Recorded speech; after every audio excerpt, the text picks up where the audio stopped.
Hello everybody, Acorn Man here, and today we're going to be taking a look at the LEGO Star Wars Rogue Shadow set, originally released in 2008, and is still, I believe, the only LEGO Star Wars set for the Force Unleashed video game, which is such a shame, because that game was a blast. As you can see, the set comes with 3 minifigures here, which we will take a closer look at later.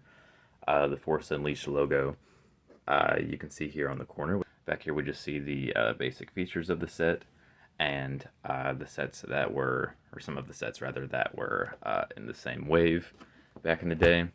Pretty simple box, can't go wrong with the classic Darth Vader lining on the top there. But enough about the box, let's get to the minifigures. So as I mentioned previously, the set comes with 3 minifigures. We'll look at Juno Eclipse first, since she is listed on the box first. She is the pilot of the Rogue Shadow, obviously. A pretty standard-looking minifigure. Pretty similar to a lot of the Imperial Officer minifigures, just done it in a black style as opposed to the gray color I believe they usually are. Unfortunately, no arm or leg printing, nothing on the back either, but I guess that would have... But I guess all of that would have been a lot to expect from a minifigure in 2008. So a pretty simple minifigure, but definitely not a bad one by any means. Next up we have Starkiller, or just Darth Vader's apprentice, as is listed on the box for some reason. But either way, a great looking minifigure, the only one for Starkiller, unfortunately. I love the torso print on him. You see his sort of vest piece there, and like some bloody bandaging there under the shirt. The only real gripe I have about these minifigures is the plain light gray lightsaber hilt piece. Definitely does not look as good as the chrome ones of modern day. And last but certainly not least, we have the battle-damaged Darth Vader minifigure, looking spectacular, one of my favorite minifigures in my collection. I love how some of the damaged helmet piece is actually printed onto the face there. Just a lot of really, really nice, cool details going on here, a lot to appreciate.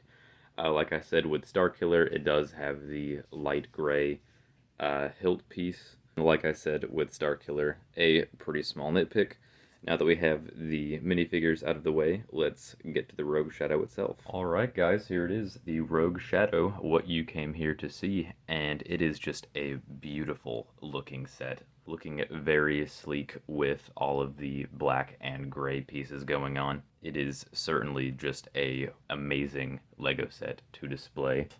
Let me just pick it up and give you a little look around. As you can tell back here, you've got some really interesting building techniques going on in this set. A lot of moving parts, a lot of crazy features, which we will get into.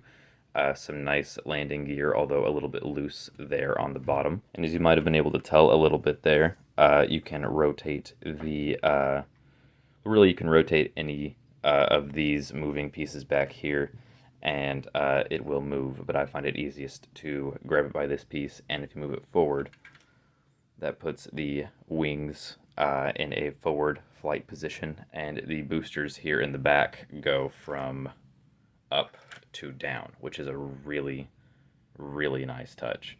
As you can see there, the only downside of that is that it uses this yellow piece, which from a lot of angles really really stands out in a bad way, so that's definitely a point knocked off for presentation there.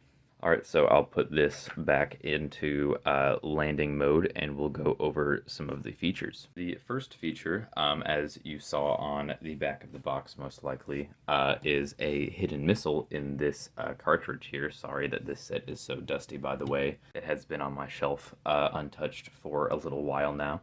But you can reveal and fire the hidden missile by taking this gray piece down here and simply pulling it down, and out the missile comes from the top there. I would rather not fire it though, as despite being a pretty large piece, it is pretty easy to lose, but take my word for it, it packs quite a punch. Although it's a pretty easy piece to move in and out.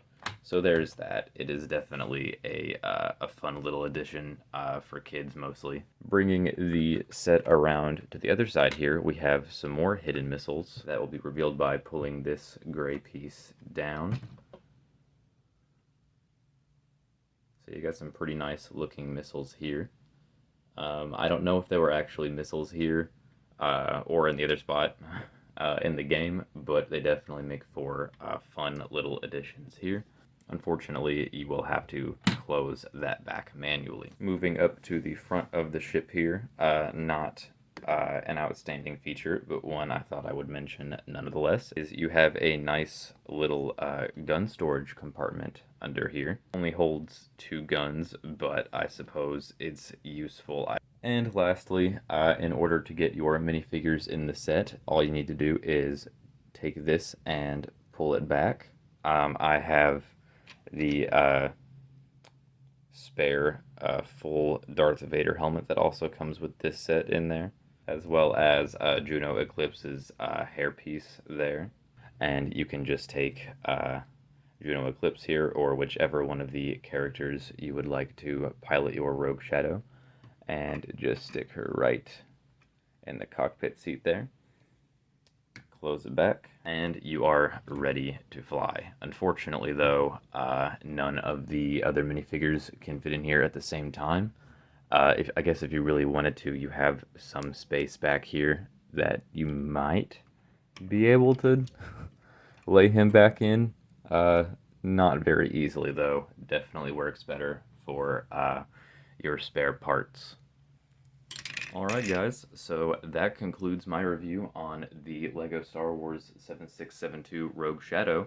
And to sum up, I think this is a criminally underrated set. I think it looks gorgeous. It's obviously the only iteration of this ship that we have seen in LEGO Star Wars thus far, and let's be honest, probably ever. So that makes this ship and these minifigures really special. The ship has a ton of really cool features and 3 kick-ass minifigures. So if you are a serious LEGO Star Wars collector and you've been on the fence about this set, I would highly recommend that you pick one up. So overall, I give this set an 8.5 out of 10.